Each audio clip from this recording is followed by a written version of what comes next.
Once you're forced to start taking a required minimum distribution, your RMD, from your pre-tax retirement accounts, is there a way to re-shelter those dollars back into another tax shelter to limit the tax on them in the future? Well, I've got a real-life planning scenario, that and more coming up.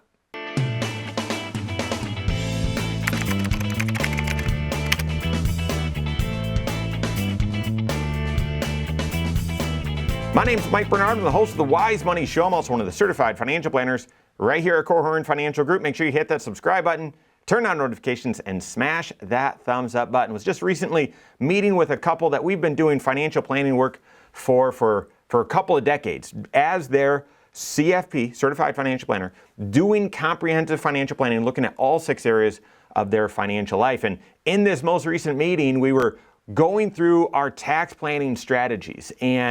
And gosh, guys, there were 2 of them that just fit perfectly for them. And so much so that as I was sort of laying the groundwork for, all right, here's what happened last year with taxes. Here's what I think the plan should be for this year. And then when we do that, we should do this second strategy as well. They had said, oh, it's so funny you bring that up, because they were already talking about doing that exact thing. They were talking that morning before our appointment. And so great couple, lots of great planning that we've done over the years. Here's the situation. He's turning 73 this year, so he's now forced to start taking a required minimum distribution from his pre-tax retirement accounts. She is in her late 60s, I think 68, turning 69 later this year. They've saved up a lot, been working with them for a long time when they were still working, and they saved up. They didn't max out their retirement plans because they didn't have big income, but they saved about 15 to 20%. I can't remember exactly the percentage, but even in addition to that, they found a way to squirrel away and save up more cash. They were conservative investors. Well, so even though they were saving and into their 401ks and Roth IRAs, they also just seemed to always find a way to save up more in cash, and then they would spend dollars on vacations or car repairs, but their cash was always growing. And because we were doing comprehensive financial planning, we kept an eye on that, and they were pleased with it and made great financial progress. Even though they were conservative investors, and so they therefore they didn't have a high expected return on their investments. Sort of the magic with their financial life, the secret, if you will, and it's kind of boring, is they just lived well below their means. They did, and they were content with it. And it's not, well, they didn't do anything, guys. No, they're going to Europe again. This is I think the 3rd time that they've been to Europe.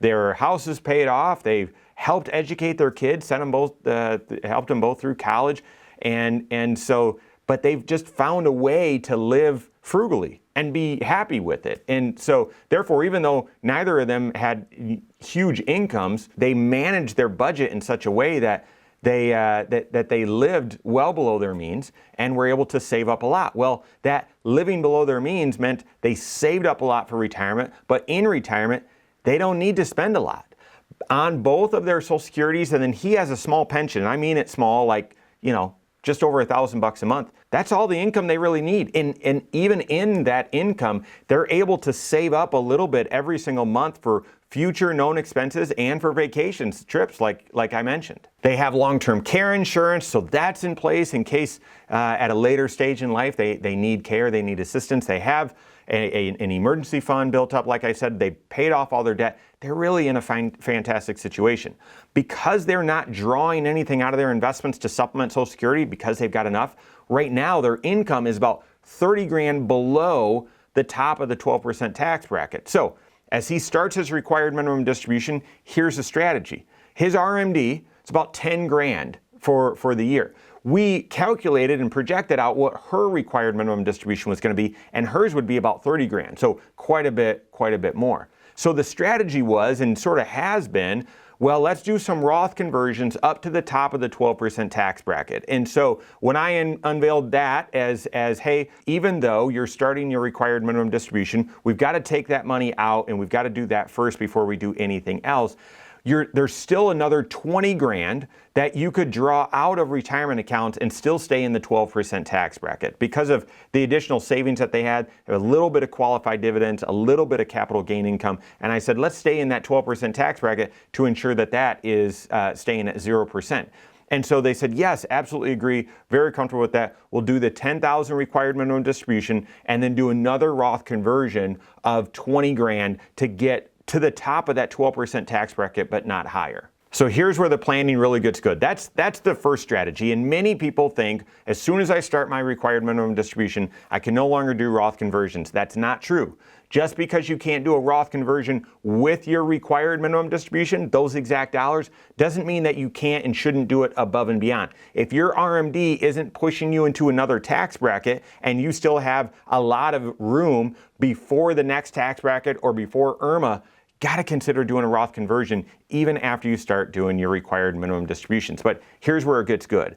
Based on that, even though I was just delivering and reviewing their 2023 tax return, I had already built a mock of 2024. This is what our certified financial planners do. We build multi-year tax projections, so at any time, we at least have a forecast of what it looks like, what their taxes look like for this upcoming year and for a couple of years in the future. And so I showed them how it was all going to look, and then based on that, there's going to be X amount of tax that you would be subject to, federal and state tax that you'd be subject to. So we said on this required minimum distribution, we're going to withhold about 50% of your RMD so that pays all the taxes on the Roth conversion and all the tax that you'll have on your pension.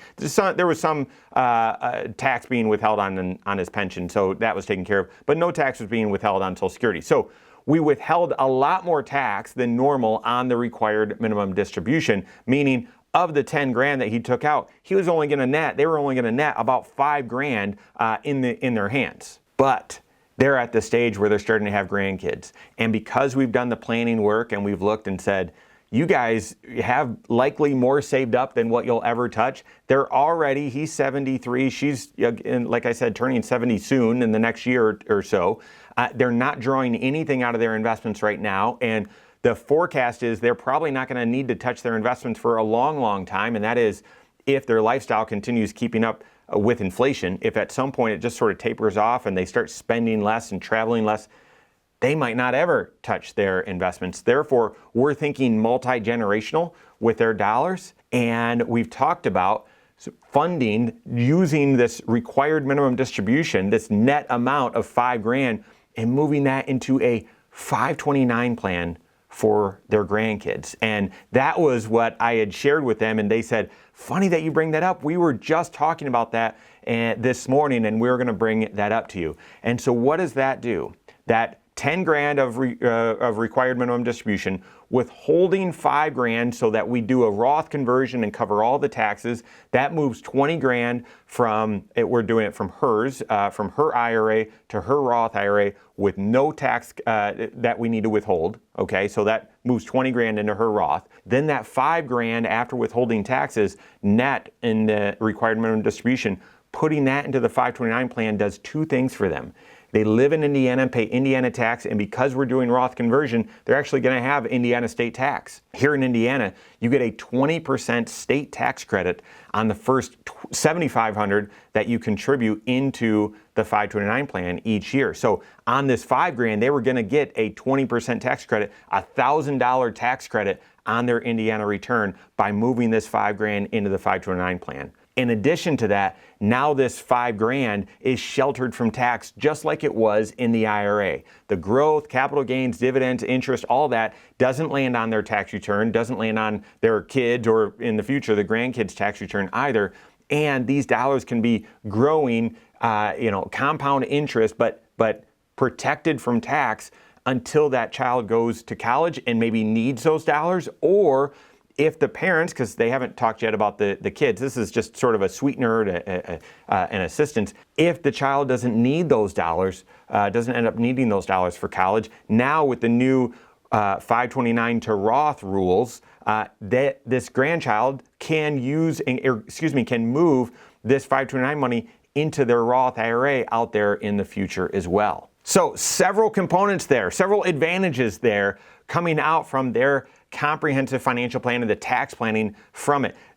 Starting the required minimum distribution has changed the Roth conversion strategy, but it has not eliminated it. We're increasing the amount we're withholding on that RMD to make up for the Roth conversion. Therefore, we don't need to withhold on that. and parlaying that required minimum distribution back into re-sheltering those dollars back into a 529 plan that not only gives them a state tax credit, helps those dollars get protected or sheltered from tax, possibly for the rest of that grandchild's life if they end up positioning it, either using it for college or transitioning it to the Roth IRA. So work with your certified financial planner on that. Figure out your strategy for your required minimum distribution, whether that is doing Roth conversions to limit it or looking at options to re-shelter those dollars, whether a 529 plan, Roth IRA, or some other strategy like that. Work with your CFP on that. If you don't have a CFP on your team, contact one on my team. Find us online, Korhorn.com.